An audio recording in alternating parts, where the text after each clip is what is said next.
Ross joins us this afternoon from Santa Monica. Ross, how are you? I'm good. I heard you're in LA and you didn't come by and say hi.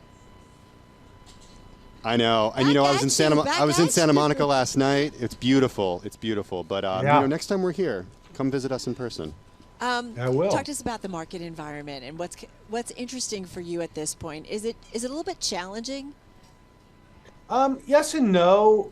I actually like this environment because I think the Fed has well overdone it. So, we're seeing peak rates in here, and we haven't seen the economy roll over. The economy continues to be strong. And so we're expecting a much better than expected earnings report for Q3 here. And then as we move into Q4, once again, I think the economy is pretty solid here. So, if the Fed really gives us more clarity and backing away from this constantly rising interest rate, bearish, hawkish talk, I think it will really be a great potential environment for the economy going into next year. So, I'm bullish. I like this. It's a 1 year anniversary of when the bull market started. Technically, we're up nicely since then, and I expect that to continue over the next couple of years.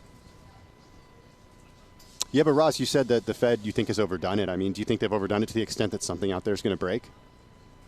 Well, the biggest risk to me is commercial real estate and who owns the debt on commercial real estate, because that, has a secular change with offices not being very popular among the youth, on top of a tremendous amount of overbuilding and leverage. So, as bonds mature, with interest rates of 2 to 3% and need to be refinanced, especially in the real estate sector now at 8, 9, 10% rates, I mean, these will all go into default. So the damage the Fed has done hasn't actually been felt yet in the economy. It's going to take years because they froze the real estate market with such a rapid increase in rates. And so we really won't know how much damage and who will really fall. But we've seen it in companies like Hudson Pacific Properties, which owns a lot of real estate here in LA, and the stock's down, 75, 80%, really being in commercial real estate. So, I think the Fed's caused a lot of damage to the economy, and it'll take years to fix it. Ross, something we always talk a lot about is Tesla with you. I believe it's still the top holding in your fund. And we've talked about the car itself. We've talked about the individual, Elon Musk, of course, behind Tesla. And we've talked about the company. And I'm assuming you still like it. You like the car. What was interesting here at Screen Time, we're walking into the event, and it's kind of a whole experience. And as you walk in, you're passing some really cool cars, and that includes some other EVs, like the BMW EV. And it's just a reminder that, a few years ago, Elon kind of had this space, certainly the high-end EV space, to himself. It's a different game today. What changes your mind, if anything, ultimately, about the company and the car?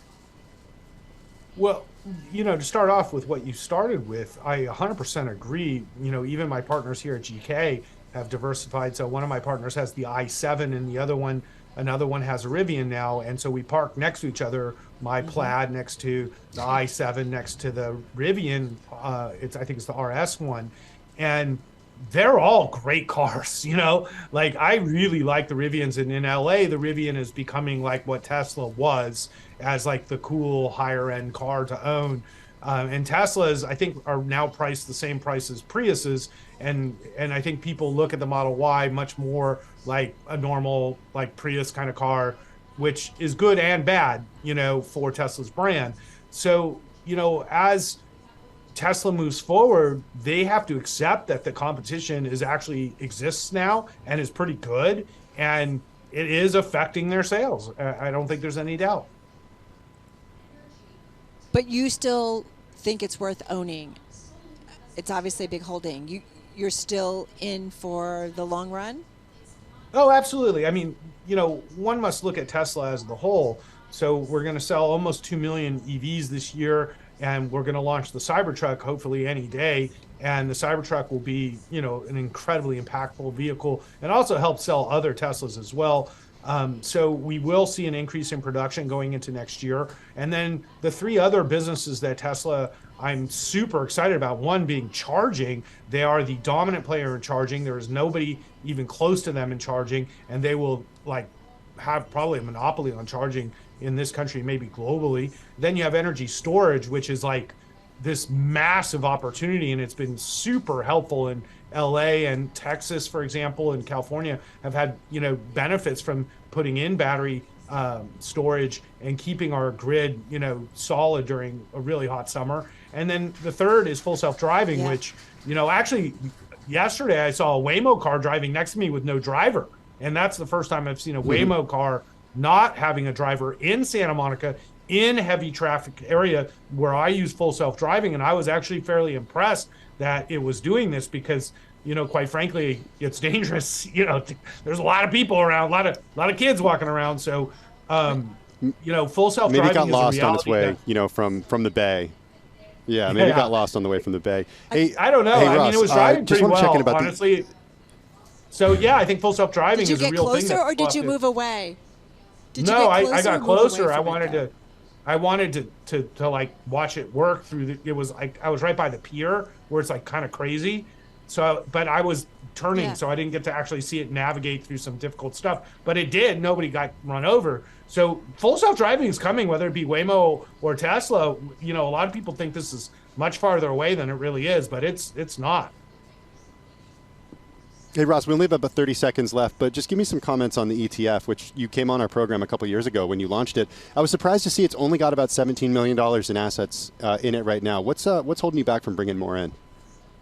Well, we started at the top of the market, so that was no great timing, thing, which is really typical, actually, starting ETFs, because everybody wants you to do it when you're at the top of your game, right?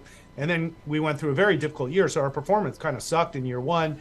In our second year, we sort of started really making back funds, and moving forward into this calendar year, we've had a pretty good year. So I think we just need growth back, and people will invest in the ETF, Yeah, so appreciate it. Listen, Ross Gerber, thank you so much. The fund is up about 13% so far here in 2023. This is Bloomberg.